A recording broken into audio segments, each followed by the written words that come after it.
Buenas noches, queridos amigos de Convergente TV, CTV, Televisión Global. El tema económico para el Ecuador siempre ha sido una arista supremamente delicada. Al final del gobierno de Guillermo Lasso se decía que la economía estaba estable.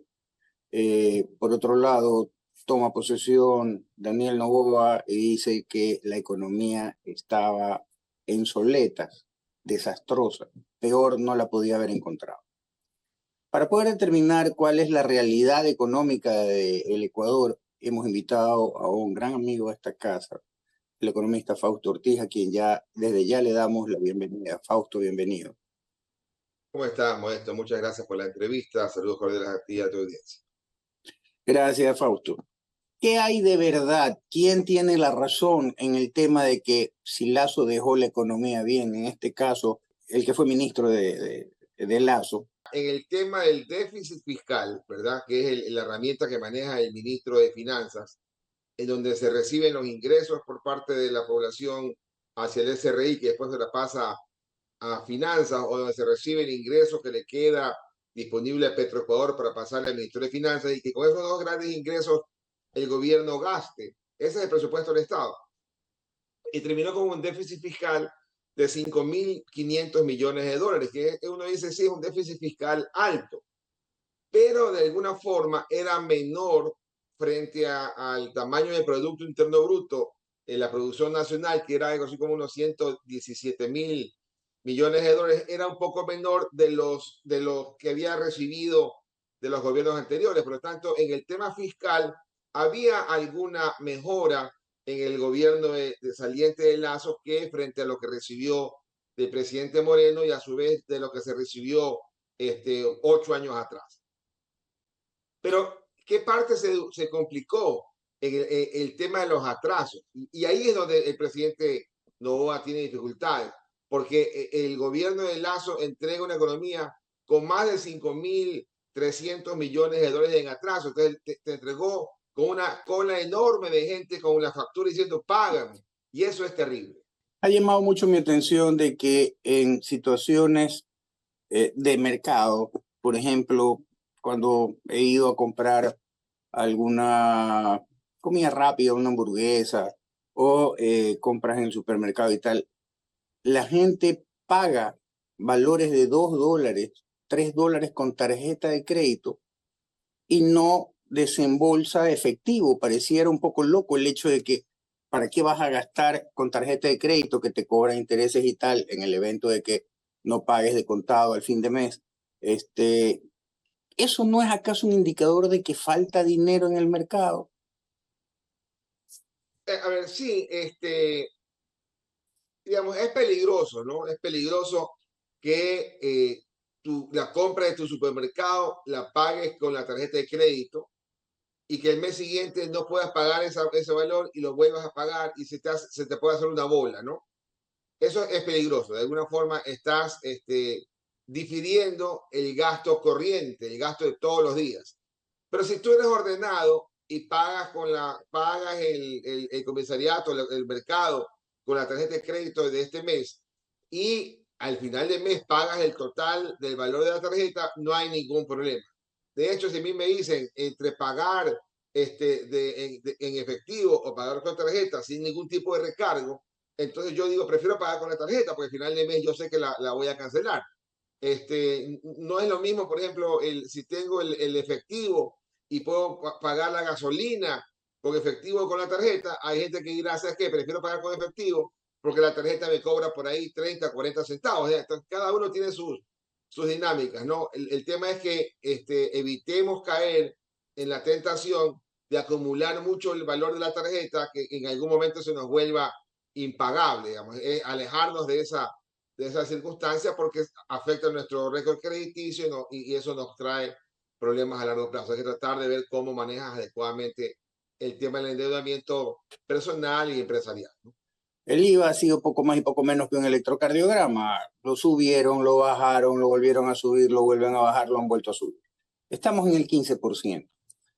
¿Qué tan beneficioso y qué tan sostenible en el tiempo es el 15% del IVA? Mira, ha ocurrido algo muy, muy curioso a raíz de esa variación del 12 al 15, ¿no?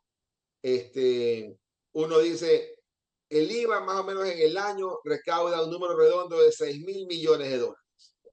Si era 12%, en la división matemática fácil, nos daba que cada punto del IVA le aportaba al fisco 500 millones de dólares. Entonces, si subías 3 puntos, tenía que darle 1.500 millones de dólares más en un año. Ese es un poco el número matemático fácil. En la parte técnica, el Ministerio de Finanzas dice, mira, quizás en el año le dé 1.300, porque como subimos el impuesto, las ventas van a caer un poco, el consumo cae un poco, y entonces no conseguimos los 1.500, sino 1.300. Y esa era la expectativa del incremento, un poquito más de 100 millones mensuales de recaudación es lo que uno debe esperar. Pero ¿qué es lo que ha ocurrido, sobre todo en los meses de junio, julio y agosto? Que no solamente ha subido el IVA, ha subido y mucho más fuerte el impuesto a la renta, la recaudación del impuesto a la renta. Y ese de ahí no ha sido porque ha subido la tasa de impuesto. Ahí ha ocurrido algo curioso, que yo tengo mi hipótesis ahí. Yo quisiera que la autoridad tributaria y Ministro de Finanzas pueda un poco también comentar sobre esto de acá. Pero mi hipótesis es que el gobierno implementa un esquema de autorretenciones para que los grandes contribuyentes, ¿verdad? Que hay 400 grandes contribuyentes en el país, las empresas grandes, ya no le dejen la posibilidad a las empresas chiquitas de que la empresa chica le retenga una parte del impuesto y que la empresa chica sea la encargada de pagar al SRI el impuesto de la grande, ¿no? O el impuesto que la chica tenía que ir tributándole al SRI. Es más, le dicen a la grande, ¿sabes qué? No, encárgate tú de hacer la autorretención y tú mismo tienes la responsabilidad de pagarle al SRI. Entonces, ¿qué es lo que ha ocurrido? Ha aumentado como el 50%, 53%, la recaudación en el impuesto a la renta en el último trimestre frente a lo del año anterior.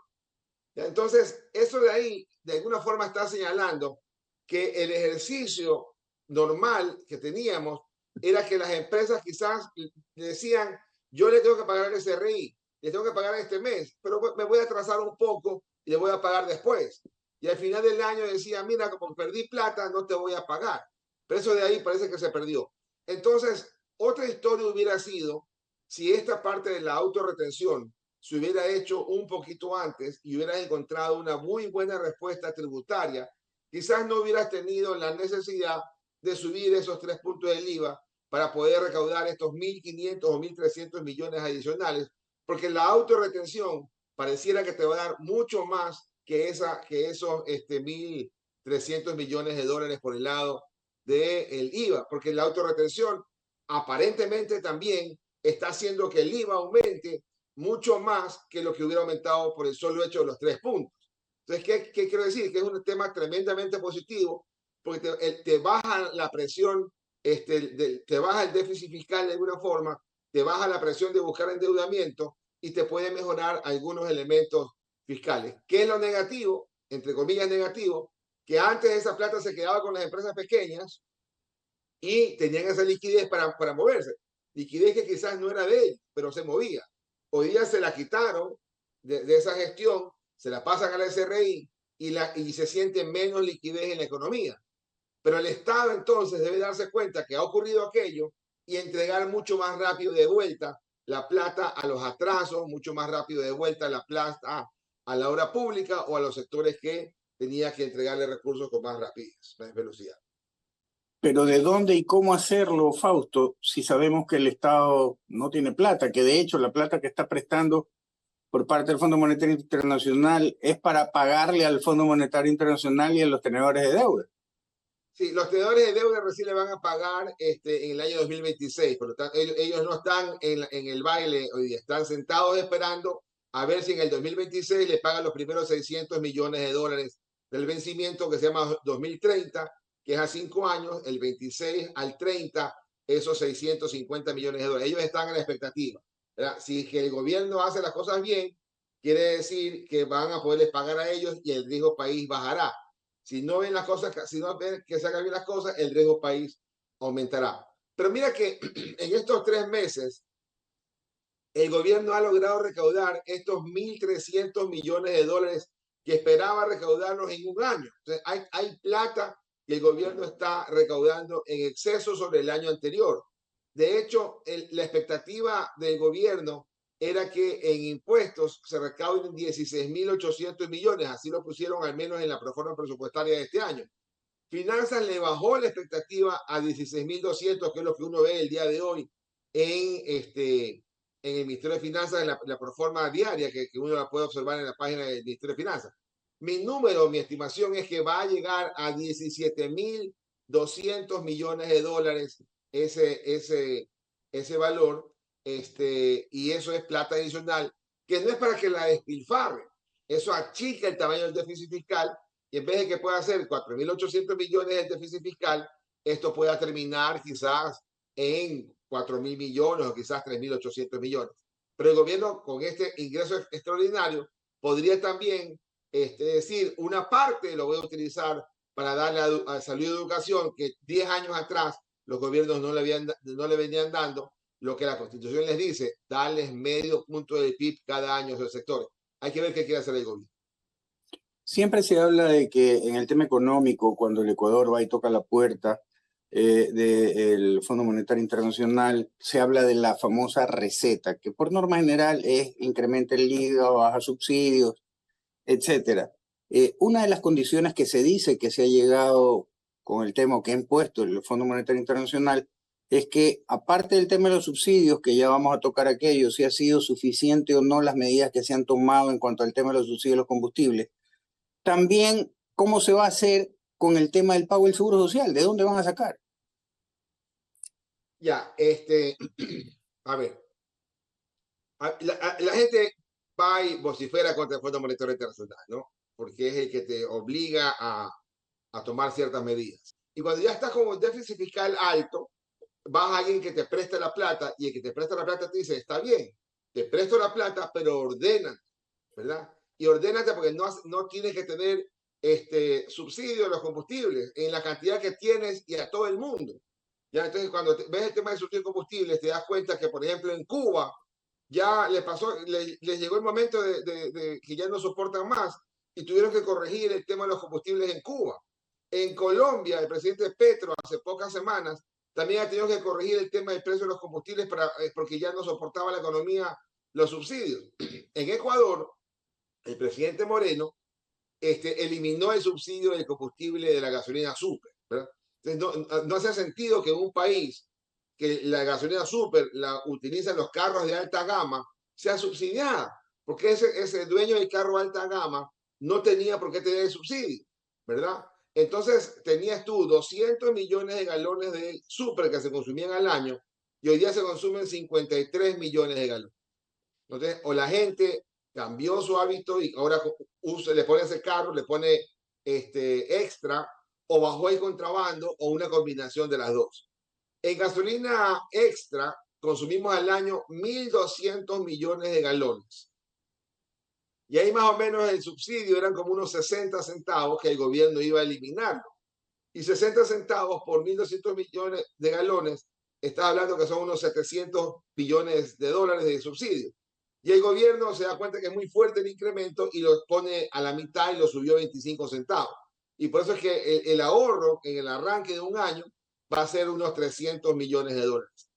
Y en el diésel, que no hemos hecho nada todavía y hay que trabajarlo ahí con calma, en el siguiente gobierno seguramente, ahí hay 1.500 millones de galones al año. Y por lo menos el subsidio es $1, ¿no? Si uno lo mira contra el precio de los vecinos, está a 2.70, a 2.80. Y entonces, y otro lado está a 3.30. Digamos que por lo menos $1, son 1.500 millones de dólares de subsidio al año, ¿no? Entonces es harta plata que podría destinarse a temas sociales o a otros temas, ¿no?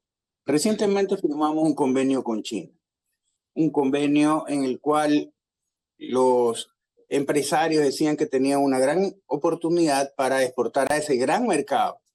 Y el tema es, ¿sería nuestra salvación, por decirlo de una manera, económicamente hablando, el enfocarnos en sacarle el mayor provecho a este convenio comercial con China y cómo haríamos para sacar el mayor provecho. Sin duda hay que trabajar en el tema de exportación, pero también hay que cambiarse un poco el chip.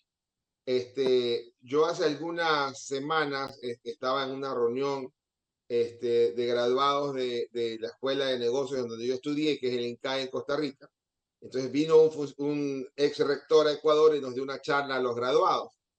Y entonces, de las cosas que él analizaba para Ecuador, nos decía, mira, todo lo que tú quieras hablar de Ecuador, pero uno de tus grandes problemas es tu exportación. ¿No? La gran exportación nuestra es commodities. E importamos no commodities, sino ya que el carro, que importamos la hidroeléctrica, que importamos la refrigeración, todo armado, digamos, ¿no?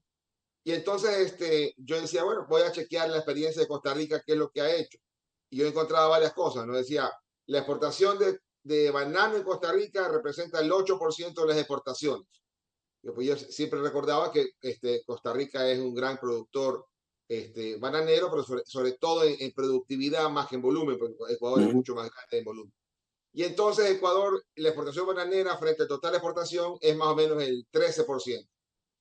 Y cosas curiosas me empezaron a aparecer y decía, por ejemplo, que la piña la exportación de piña en Costa Rica era el mismo tamaño que la exportación de banano. Entonces decía, qué raro que un producto como la piña haya aparecido de repente y haya tomado la misma importancia que lo que es el banano. Y acá no hay un producto agrícola que tenga el mismo peso que el banano. Por ahí ha surgido ahora el cacao, porque por el incremento del precio que se ha triplicado con relación al año pasado, está arriba de los $1.000 millones de dólares. Entonces ya tomó un peso importante, pero es por una coyuntura de precio.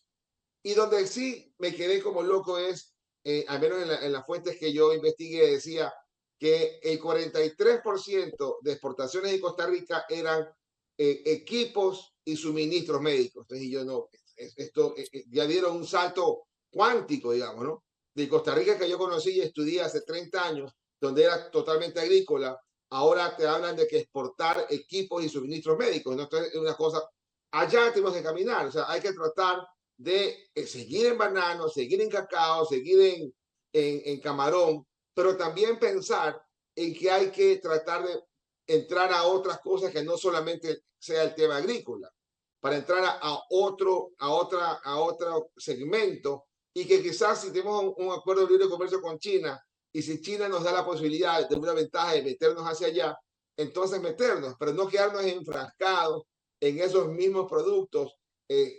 Camarón es una maravilla, 7.000 millones exportamos ahora y hace 5 años exportamos 2.500 y después 3.500. Entonces, sí, hemos incrementado la exportación, pero y quizás hemos tecnificado, pero que sería muy bueno pararse al lado con otro producto de exportación en donde sea una cosa distinta, la tecnología, los avances, el mundo está girando muy rápido y tenemos que entrar también en esa dinámica, no solamente pensar en el tema agrícola. Y eso forma parte del reto de la juventud, ¿verdad? Que vean con otra forma distinta el tema de exportación. El Estado, por norma general, Fausto, debe otorgar a sus ciudadanos bienes y servicios. Y en el tema de los servicios, ¿qué tan importante podría ser para aliviar de una manera u otra la carga económica del Estado el potenciar los acuerdos público-privados? Por ejemplo, en el tema vial, por ejemplo, tema salud, etcétera. ¿Por qué el acuerdo público-privado es básico para este gobierno? Porque no tiene plata. Porque si el gobierno tuviera la suficiente cantidad de plata, lo podría hacer solo. Es decir, el puente sur lo debería hacer el gobierno solo, pero no tiene plata el gobierno. Entonces tiene que ir hacia acuerdos público-privados en donde entre el sector privado a poner su plata para recuperarla después con el peaje, las prefecturas, los municipios, el gobierno, una suerte de varios actores, porque el gobierno no tiene la plata, ¿verdad? Por supuesto, el sector privado debería también colaborar y contribuir a que no se meta temas de corrupción si lo hiciera solo el gobierno. Entonces también ahí hay que chequear de alguna forma un tercero que diga, oye, mi propuesta cuesta X y usted no puede hacerlo solo a un valor 2X o 3X, ¿verdad? Entonces, eso es importante también, ese rol del privado para poder contribuir, si son varios los que están ofertando, contribuir a una mejor, más transparente ejecución. Pero el acuerdo público-privado es importante para que el gobierno pueda hacer no una carretera, sino 3. Porque quizás el gobierno tenga plata para una carretera, pero si lo hace con el público-privado, quizás pueda hacer el doble o el triple de obra. Y eso es algo que debería empujarse mucho más, sin embargo, no hemos visto mayores adelantos en ese tema. Última pregunta, y es, si tú fueses el ministro de Economía en este momento, ¿qué le recomendarías al presidente de la República? ¿Qué medidas debería de tomar para, de una manera u otra, ir solventando el problema económico del país sin generar mayor impacto para la población? Que pague más rápido, que baje los atrasos, que informe y comunique mejor la situación fiscal para que ese riesgo país se desplome, que eso beneficie al sector privado para que pueda traer inversión a menores costos y para el gobierno que pueda conseguir financiamiento en algo mucho más amplio. Por ahí es lo que habría que chequear, que se ejecute mucho más rápido el presupuesto del Estado, que no se espere el último trimestre y del último trimestre el último mes y del último mes la última semana. ¿Sí? Puedes hacerlo mucho más rápido. Lo que han logrado en el tema tributario por esa reforma, quizás es un resultado no esperado, tiene que devolverse a la población en forma de pago de atraso y en forma de más plata a la economía. Porque sin plata la economía se estanca y vamos a tener un año complicado en el tema de crecimiento económico. Mira que el Banco Mundial arrancaba el año con una estimación de Ecuador de 0.7 y en junio lo ajusta y dice 0.3%. El Fondo Monetario ya lo dijo desde antes, 0.1 es lo que va a crecer.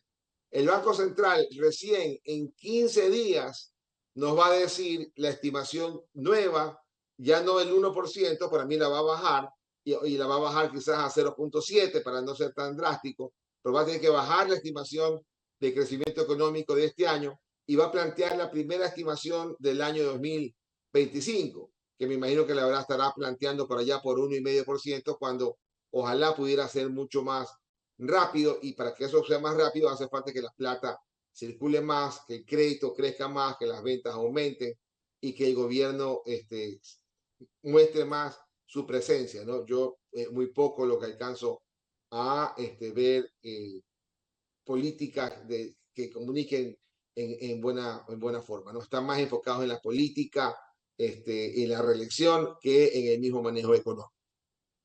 Fausto, agradecerte una vez más, agradecer también a los 92 grupos que nos replican, que nos dan un alcance potencial de 2 millones de personas, agradecer a los auspiciantes y ya nos estaremos viendo pronto en otra entrevista para ver ese resultado de lo que diga el Banco Central de aquí a 15 días. Así es. Un abrazo. Está muy bien. Un abrazo. Muchas gracias.